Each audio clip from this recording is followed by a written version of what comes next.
We got a few minutes. We can do miracles in a few minutes. Usually by ignoring them. Right? Anyway, let me share little bits and pieces that came through this week. I was over on Sweeten Creek visiting Beth Kenyon. Beth is in Sola's house, which is right off Sweeten Creek there, in toward Asheville. And coming back out, I come out and I come from Sola's house over to get on the I-40 there at the exit 51. And just as I turned on to Sweeten Creek to go back up to the interstate entrance, I hit a long line of traffic just standing still. And that's kind of unusual for that road. There's not much going on there except a bunch of little businesses. And but the traffic coming the other way was pretty intense because it was about 4:30, 4:45, and people coming and going from work and stuff. And I sat there for literally, now you know how time really slows down when you're waiting. I mean, like 1 minute seems like 15, but this was literally a 2-minute, 2.5 minutes of just stopping with no apparent reason. There are no traffic signals. There's nothing for another mile up until you get to the interstate. So what the hell is going on here? Damn. And then finally, I saw a big old semi making a left way up there. He made his left. And in a few, seconds, maybe 10, 15, 20 seconds in, the traffic started moving and we all went. As I passed the car that came down first after the truck had turned, that fellow had a big grin on his face, just smiling his, And so, as we passed, I consciously said to him, "Thank you. Thank you for being the first one in a long time that thought about slowing down, stopping so that poor truck could make a left in front of him and get the heck out of the way of a whole bunch of folks." And trust me, this man was blessed that moment by a whole bunch of what you might call passed on. It was a viral gratitude rush that was going on there. And he wasn't thanked just by the truck driver, who I'm sure gave him a good blessing as he went by, but he was also blessed by everybody who could now move a little bit because of his act of generosity, that act of giving. And so I just invite us to consider the grace of getting into a giving mode and how it results in blessings that we can't even begin to count until we get involved in that dance. I think it was Mahatma Gandhi that suggested that you haven't really known what it's like to be fully human, until you've seen the look in a starving person's eyes as you hand them the loaf of bread.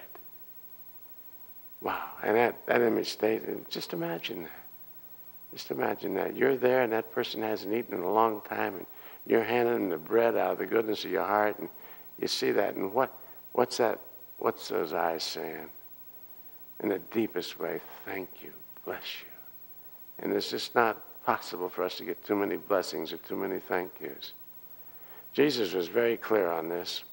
In one of the teachings, it's in Matthew, on toward the end of Matthew, about the 25th chapter as I recall, and toward the end of the 25th chapter, he talks about there coming a time when the nations will be gathered together and they'll be set on the right hand and the left hand of God. And the ones on the left hand of God will be goats, and the one on the right hand of God will be sheep. And trust me, in Hebrew symbology, you do not want to be a goat. The goat's the guy that catches all the flack. The goat is the sin bearer. He gets kicked out on the holidays and loaded down with the sins of the people and then rushed off into the wilderness. And then so the people were confused, and they said, well, how do we know? How can we tell if we're goats or sheep? He said, well, that's pretty easy to determine. Those of you, and he goes on and uses a personal experience, those of you who came to me when I was sick and helped out, those of you who came and visited me, when I was in prison, those of you who fed me when you saw me hungry, those of you who gave me some clothes when you saw me naked, those of you who've done that will be part of the right hand of God. You'll be in that, you'll be the sheep. And conversely, those of you who saw me naked and didn't do a thing about it, or saw me sick and didn't come and see me, or who saw me hungry and didn't feed me, or, you know, or, then you're going to be the goats. And you're not going to really appreciate being a goat.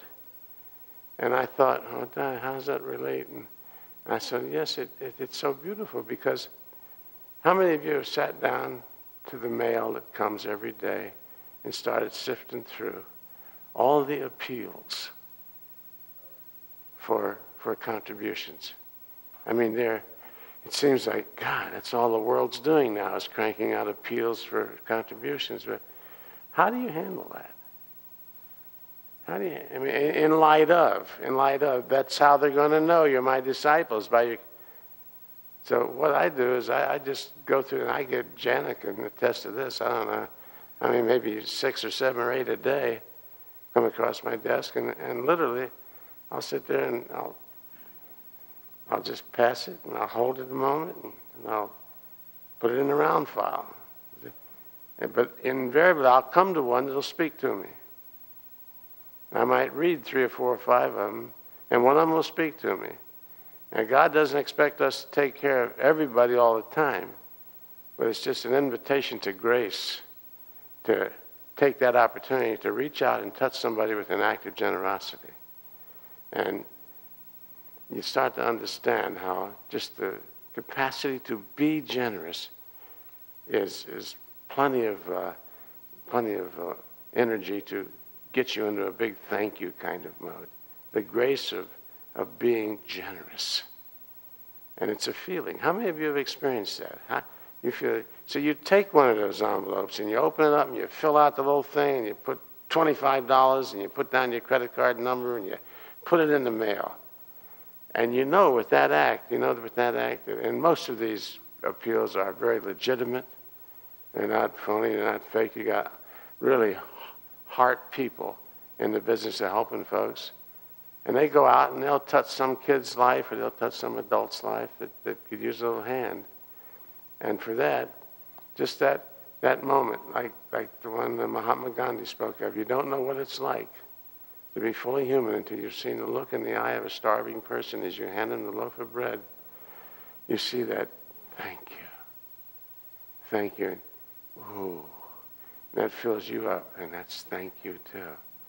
Thank you. Thank you for being there. Thank you for giving me the opportunity to know the blessing of generosity.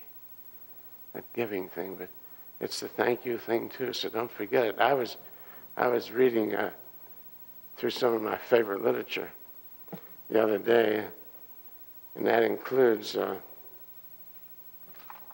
our newsletter. I was reading one of Light's articles, and I came across this that was in an article a number of years ago, and it was a piece out of one of Oprah Winfrey's articles. And she writes this: I live in the space of thankfulness, and I've been rewarded 1,000,000 times over for it. I started out giving thanks for small things, and the more thankful I became, the more my bounty increased. That's because what you focus on expands. It's kind of like fertilizer or cow manure. Stephen Gaskin used to say that gratitude is like cow manure. Whatever you spread it on grows. And we all know that. So look around. Look around for opportunities to be generous with your creativity. Okay? Sit on the right hand of God. Left hand's a drag. Trust me on that. I've been there many times. Yeah. Thank you all for being here this morning.